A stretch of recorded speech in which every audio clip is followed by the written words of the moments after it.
Hello and welcome to your child's chart reading. And of course, I couldn't just do a chart reading. I had to do multiple parts because we're getting to the bottom of baby business. Like, we gotta know what the kids are doing, right? So I started with this healing frequency and it popped up on my screen. So I took that, it was in alignment, right? And this is the heart and throat chakra resonance. It's a healing frequency for that. Because I had a chart already up on my screen before I started your son's reading, right? And it has some asteroids in it that didn't apply, but the one that was in his first house, I had to leave here because how sad would it be if I saw that it was there and I didn't mention that a singer in his first house is important. So that is the ability to sing. But when you have something in your first house, that is something that other people see on your sleep. Now, your son has it retrograde, which means it's something that he has yet to discover. I went back to read your message about the reason for booking the reading in the first place, and it seemed like you wanted to give him somewhere to shine, right? Your child has probably been a singer before. And I'm going to say that because there was something significant about you pointing out his moon today, right? When you have a Pisces moon in fifth, that's the sign usually of a musician, past life. Uh, and he has his Scorpio energy, which is trying all that stuff, like pinging off of. It feels very much like he wants to hit that note again. Music would be his outlet. And I'm gonna peel out of there right quick because I want to do this part too, just to go along with us going through all the other stuff. But you needed to know a throat frequency popped up at the same time that I was figuring out your child was going to sing. So I've been doing this spread lately. Uh, for your north node and your ascendant. So your rising is the character that you were growing into, the one that you wanted to become in this life. And your north node is like the directional thing that's going to take you there, the path you have to follow. Your sun is like the character that you have to be. And because we are such diverse beings, most times, because of the Gemini energy, we go through two phases, if not three, of character development. So I'm pulling for who he came to become and what character he's going to use to get there. So let me scroll up because I'm fairly sure his name is Adrian, but I want to make sure. Okay. So who did Adrian come here to become?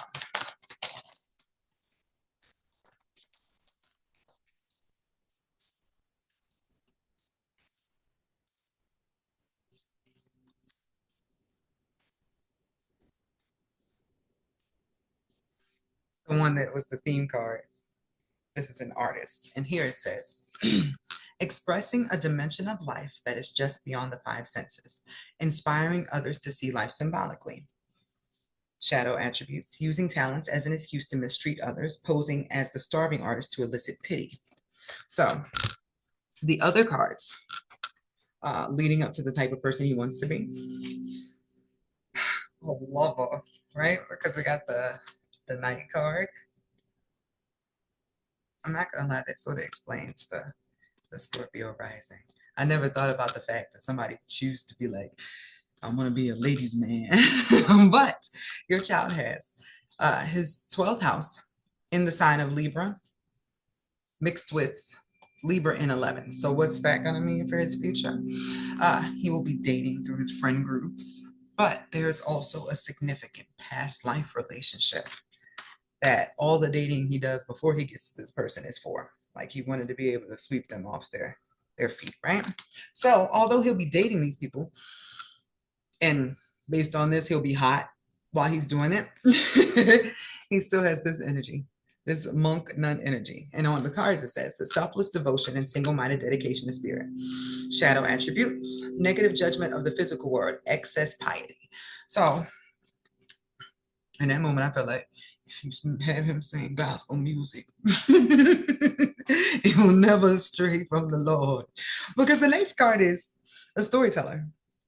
And I didn't think of it like logically looking at these, like, oh, somebody who was really in the church and really liked talking about the things they found on their journey in a spiritual way. But Scorpio is a very spiritual sign, and having a Pisces moon, like that's a family that has a lot of clairvoyant gifts, and they've been passed down to him. Like he's carrying that energy. He's also carrying the weight and the karma in some way of his dad's side of the family. Like that's what that Saturn in first is. But that's also this here. He's holding back himself in some way, shape, or form.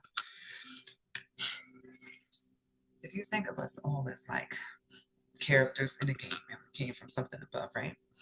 Your child's character wanted to come sort of as an observer in some ways, learning through experience. And some of those experiences needed to be tough for the type of artist that he wanted to be. So let's see what character is meant to use to step into that energy.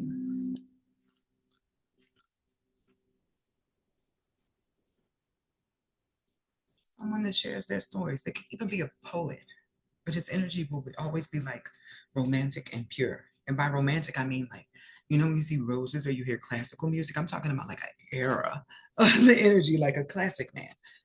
So, what character let's use to get there? That's what he's growing into over time. Right now, technically, he's in a hidden shell because he has it at the eighth degree, his rising.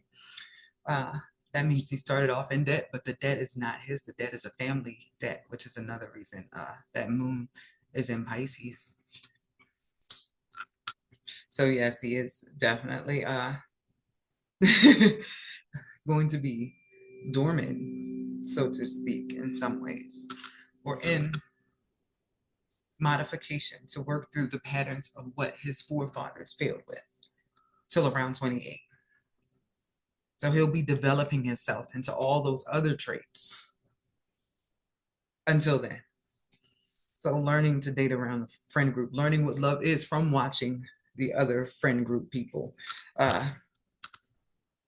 It's like some part of him doesn't want to make a mistake, so he's gonna like observe it and then try it afterwards. But the tales that are gonna come out of that, it looks like there are two energies here, right? The artist and the storyteller are both touching on symbols and stories.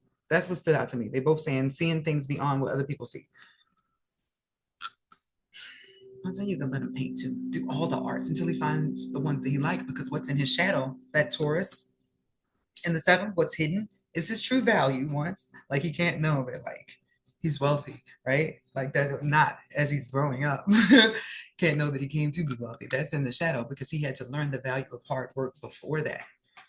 So what did the people on his dad's side of the family do for him to owe a debt, for him not to be able to know how amazing and well known he had been in other lives? It's like all the good karma he had, he decided this life, I'll take one for the team in order to balance that out. So something that he's building as a business in the future will be important. So for a moment here, I felt very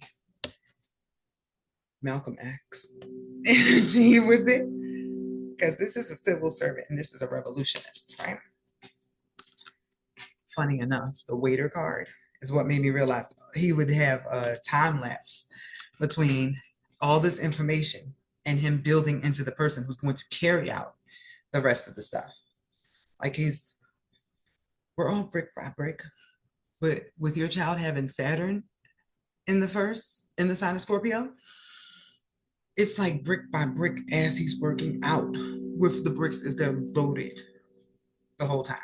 But it's for this energy. And this is revolutionist, champion of transformation, freedom fighter, pursuer of welfare, justice, right? Civil servant, guardian of public good, public official, administrative duty, public administration. The waiting is also, he can become the person he needs to be respected. Because the one under that was like security guard, right? But genius. So imagine like you raising a future advocate for people who are down and out, right? The genius one says bearer of gifts, extraordinary intellect, innovative mind, exceptional abilities. And the security guard says patrol keeper, watchman, service provider. But that whole pile made me feel like looking out for people. Like even a lawyer who is a, like, what is that, a public defender? just somebody who looks out for the people. Whatever area they're in, they're going to be humanitarian. So the last one on here was a careerist. That felt like the build up to him finally knowing what he wanted to do. So always dreaming, always aspiring, trying on different skins. That'll go along with the storyteller. Like he's gonna thoroughly play around during his development. Also, he can have the experience to walk to any room and talk to anybody. Like he'll have a tale or an anecdote that gets him through any door, if you know what I mean. Would I say he's going for a position of power? That was the question I just heard in my head. Well, with his Saturn in first, that means he is basing in that monk card. He is basing his whole life and the activities that he does. I don't want to say repression of self, but like the self-control, the self-containment, based on what he wants to do in his career and where he wants to expand. Because it really looks like, because the ninth degree is ruled by Sagittarius. That's a spiritual guru energy, but it just feels like worldwide or something that allows him to travel or to be known outside of the place that he was born. Because the Sag energy is 3 hours or more outside of where you're from. 12th house, faraway lands, is like across the pond. You know what I mean? So he is going from a close tether in his one-on-one personal relationships, like his best friendships, like being really bound in there as a part of that, to a Leo degree, defining self through his intimate times with himself is the way I would like to say that. Like he's meant to shine as himself, but it's after 28. So I would absolutely get him to singing lessons now because there's going to come an era when he needs to create music and he needs to already have the skill. It feels like you're about to load his gun. So his Venus is next to his abundance. His Venus is in Aries. He is his abundance, right? That's another Sag degree from experience. Everything that he learns adds to his arsenal. His Venus is next to his Mars, right? So when I was talking about that lifting rocks, I think it's literal because this goes back to him building himself into a hottie for some reason. It probably has something to do with that dating in the friend groups. Like maybe sometimes him and his homeboys will fight over who has a crush on what girl, and one of those things will make him go, and then he'll just like start crazy working out.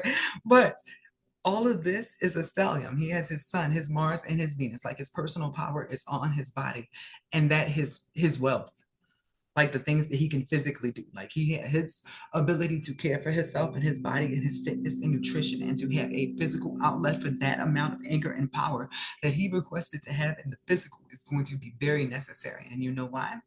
His unique genius, the way that he calms himself and he keeps peace on a regular basis, comes from his maternal line.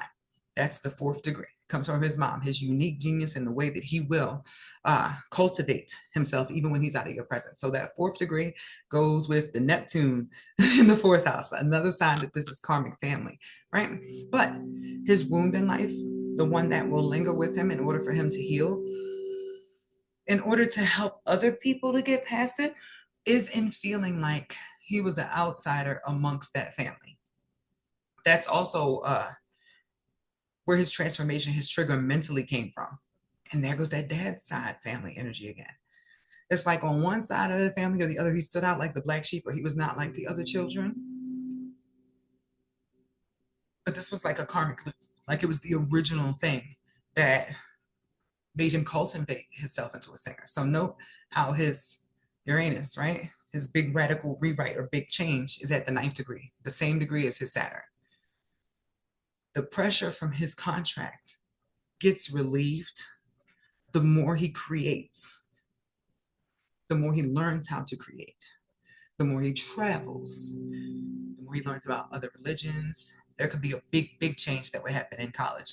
Because look, this 22nd degree abundancia, right? That's where our abundance is, where our natural wealth, like as the actual wealth asteroid, is at the 22nd degree in his second house. That means at some point, something will hit, and the Sagittarius keeps popping up. Like it's because y'all move or y'all live somewhere else, right?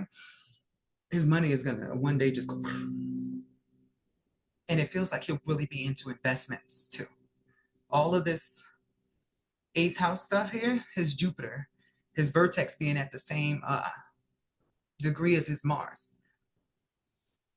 Like his wealth is going to be built that whole time. He's pulling weights. And then suddenly after that, it's like a waterfall is going to open up for him. Like he had to be trusted with the wealth that had been squandered by generations before him. So when a chart has a lot of planets down here, that's an interpersonal battle that one is fighting. This is you and yourself. This is you and your values, your money. This is you and your mind. This is you and your family. This is you and your lovers or your children. I know it's weird together in the same category though, right? And this is you and your coworkers, your day-to-day life, right?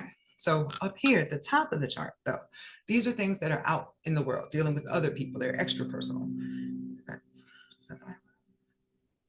So this is you and other people, contracts, one-on-one connections, things between two people, right? This is you and taboo things, shadow things, inheritances, your spouse's family's money, all that weird, uncomfortable stuff. This is foreign lands, foreign travel, your belief system, and something bigger than you. This is your reputation, your career, how you're seen out in the world. This is you and your friends, and this is you in source, you in spirit. Most of his planets are down here. He is cultivating a diamond internally to share externally, is what I'm getting. That's why his sense of self and all his fifth house energy comes out here.